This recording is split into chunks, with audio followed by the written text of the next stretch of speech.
তীব্র গরমের পর স্বস্তির বৃষ্টি এলেও এবার অপেক্ষা করছে নতুন উদ্বেগ। ঢাকা সহ দেশের ৬ বিভাগে অতি ভারী বর্ষণের পূর্বাভাস দিয়েছে আবহাওয়া অধিদপ্তর। শুধু তাই নয়, ভারী বর্ষণের পাশাপাশি ঝুঁকি তৈরি হয়েছে পাহাড় ধসেরও। কিন্তু কোথায় সবচেয়ে বেশি বৃষ্টি হবে এবং কতদিন চলবে এই পরিস্থিতি, বিস্তারিত জানাচ্ছেন সাদিয়া সিদ্দিকা। সারা দেশে চলছে তীব্র বৃষ্টির দাপট। এর মধ্যেই ঢাকাসহ দেশের ৬টি বিভাগে আরও অতি ভারী বৃষ্টির স্পষ্ট পূর্বাভাস দিয়েছে বাংলাদেশ আবহাওয়া অধিদপ্তর। একই সঙ্গে আগামী কয়েকদিন দেশের প্রায় সব এলাকাতেই বজ্রসহ বৃষ্টিপাতের প্রবণতা অব্যাহত থাকতে পারে বলে জানিয়েছে সংস্থাটি।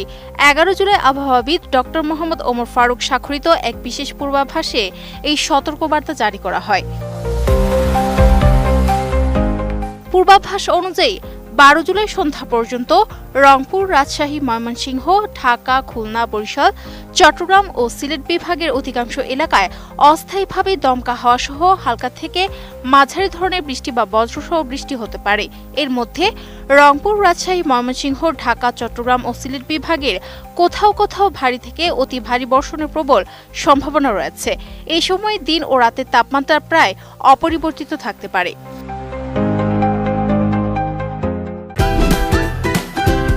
Optical brighter photo catalyst active granule সমৃদ্ধ বসুন্ধরা পাওয়ার ওয়াশ, ঝলমলে কাপড়ে ফুরফুরে মন।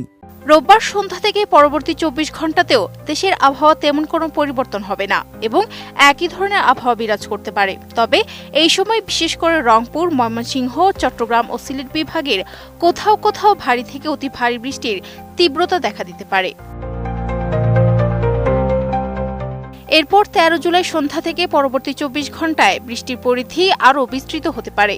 এই সময় রংপুর, রাজশাহী, ময়মনসিংহ, ঢাকা, খুলনা ও সিলেট বিভাগের অধিকাংশ এলাকায় এবং চট্টগ্রাম ও বরিশাল বিভাগের অনেক স্থানে বৃষ্টি বা বজ্রসহ বৃষ্টির সম্ভাবনা রয়েছে। পাশাপাশি রংপুর, রাজশাহী, ময়মনসিংহ ও খুলনা বিভাগের কোথাও কোথাও মাঝারি ধরনের ভারী থেকে অতি ভারী বর্ষণ হতে পারে। আবহাওয়ার এই ধারা বজায় থাকবে সপ্তাহের মাঝামাঝি সময়েও। ১৪ জুলাই সন্ধ্যা থেকে পরবর্তী ২৪ ঘন্টায় দেশের ৮ বিভাগেরই অনেক জায়গায় বৃষ্টি বা বজ্রসহ বৃষ্টিপাত হতে পারে। এই সময়ে দেশের কোথাও কোথাও মাঝারি ধরনের ভারী থেকে ভারী বর্ষণ হতে পারে। তবে বৃষ্টির মাঝে দিনের তাপমাত্রা সামান্য বাড়লেও রাতের তাপমাত্রা প্রায় অপরিবর্তিত থাকবে। পরদিন ১৫ জুলাই সন্ধ্যা থেকে পরবর্তী ২৪ ঘন্টাতেও দেশের বিভিন্ন এলাকায় বৃষ্টি ও বজ্রবৃষ্টির প্রবণতা একইভাবে অব্যাহত থাকতে পারে। এই সময়েও দেশের কোথাও কোথাও মাঝারি থেকে ভারী বর্ষণের সম্ভাবনা রয়েছে এবং দিন ও রাতের তাপমাত্রা প্রায় অপরিবর্তিত থাকবে। Sadia Siddika, ATN news.